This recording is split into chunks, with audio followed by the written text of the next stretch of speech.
Menusaate Eesti tippmodell üks favoriite, 21-aastane linalakk-pärnakas Triinu Lääne on saates teinud küll korraliku tähelennu, kuid elus pidanud seni leppima ikkagi vaid magedate meestega.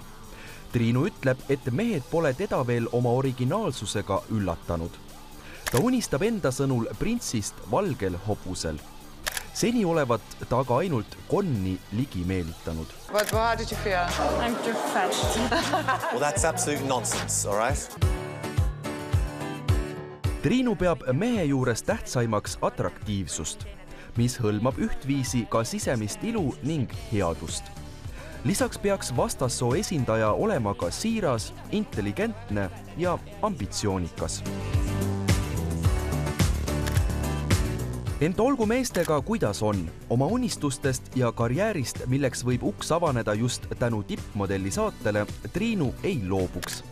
Ta leiab, et kellegi pärast ei ole õige loobuda iseenda unistustest ega võimalustest, mida 20-ndates tipptüdruk meestest, suhetest ja elust üldse veel arvab, loe pikemalt juba homme ilmuvast kroonikast.